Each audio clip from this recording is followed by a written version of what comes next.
Dans un petit village niché entre les collines luxuriantes du pays Kambalé, vivait une jeune femme nommée Anaya. Discrète et souvent silencieuse, elle était surnommée par les anciens, la panthère muette. Ce sobriquet, à la fois fardeau et bouclier, reflétait la douleur d'un passé marqué par la perte tragique de sa mère lors d'un orage terrible, alors même qu'elle venait de naître. Depuis ce jour, les regards des villageois étaient partagés entre crainte et admiration. Anaya, malgré sa solitude, se consacrait aux autres, elle soignait les animaux blessés, cueillait des herbes médicinales pour les anciens et offrait un sourire rare aux enfants qui osaient s'approcher d'elle. Un jour, le roi Jamal du royaume voisin arriva en personne dans le village, accompagné de ses gardes et de ses devins. Son palais était plongé dans l'angoisse, une série de meurtres mystérieux, survenus lors de nuits de pleine lune, laissaient les hauts dignitaires sans vie, le cœur arraché, avec une plume noire posée sur chaque corps. Intrigué par ces sinistres événements et désespéré de percer le mystère, le roi avait entendu parler de la panthère muette, celle qui, disait-on, avait le pouvoir de communiquer avec les esprits.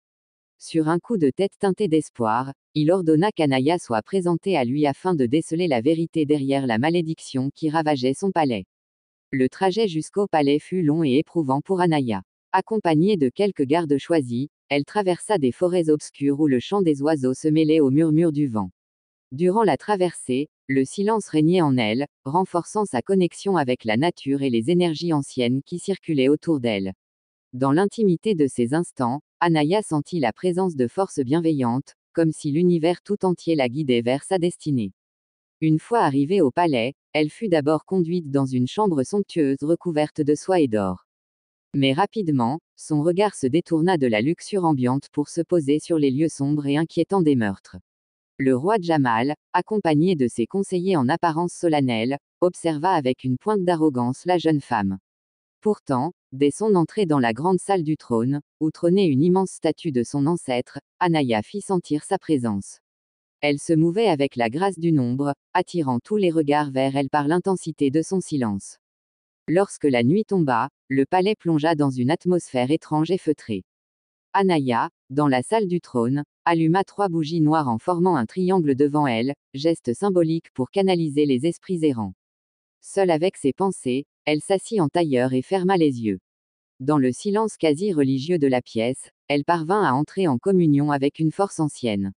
Peu à peu, une silhouette éthérée apparut devant elle. L'esprit, au trait à la fois tragique et empreint d'une fureur douceâtre, se matérialisa pour lui révéler un lourd secret. Il m'a trahi, murmura-t-il d'une voix rauque qui semblait venir d'un autre monde, et il a usurpé le trône en tuant mon sang. Anaya comprit alors que le roi Jamal n'était qu'un usurpateur, et que son frère, le prince Kofan, avait été victime d'un meurtre orchestré par la soif de pouvoir. Ce dernier, écho d'une justice oubliée, hantait les couloirs du palais en quête de rédemption. Forte de cette révélation, Anaya exigea une audience publique. Le lendemain, sous un ciel d'un gris menaçant, toute la cour fut rassemblée dans la grande salle. La tension était palpable, le murmure des courtisans se mêlait au grondement lointain d'un orage imminent. Lors de cette audience, Anaya se leva, vêtue d'une robe noire simple, son regard inébranlable contrastant avec la froideur des dorures qui ornaient la salle. D'une voix douce mais décidée, elle exposa les vérités dévoilées par l'esprit vengeur. Le roi Jamal, d'abord incrédule et narquois, fut progressivement déconcerté lorsqu'un vent glacial s'engouffra dans la pièce, faisant vaciller les flammes des bougies. L'ombre de Kofan, immense et imposante, apparut devant lui, tandis que les gardes et les conseillers, pétrifiés, assistaient à cet épouvantable spectacle. Les regards se tournèrent alors vers le roi, qui tomba à genoux dans une humiliation indescriptible. Face à l'effondrement de son pouvoir, le roi fut contraint de se soumettre à la justice du peuple. Anaya, considérée désormais comme la gardienne de la vérité, fit prononcer la sentence. Jamal fut déchu et exilé, tandis que les esprits apaisés s'évaporèrent, laissant derrière eux un palais libéré du joug du mensonge et de la cruauté. La cour, qui avait longtemps murmuré des rumeurs de trahison, vit naître une ère nouvelle sous le signe de la justice et de l'honnêteté.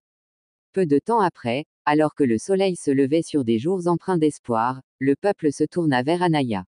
Ce n'était pas simplement une prêtresse ou une devineresse, mais une véritable ambassadrice de la vérité. Elle prônait la paix, l'unité et surtout le pouvoir de la rédemption, enseignant que même dans les ténèbres les plus profondes, la lumière pouvait renaître. Anaya devint un symbole de résilience et de foi en l'avenir. À travers l'épreuve, Anaya nous enseigne que la véritable force ne réside pas dans la puissance ou la richesse, mais dans l'authenticité de notre cœur et la capacité à écouter le silence. La justice et la vérité ne se révèlent pas par la force brute, mais par la persévérance, l'empathie et l'ouverture aux voix de ceux qui n'osent parler. Elle rappelle à chacun que même lorsque nous sommes confrontés à la trahison et à l'injustice, il est toujours possible de reconstruire, de pardonner et d'avancer avec dignité. En fin de compte, le véritable pouvoir est celui que l'on acquiert en chérissant et en cultivant l'amour et la confiance envers soi et envers les autres.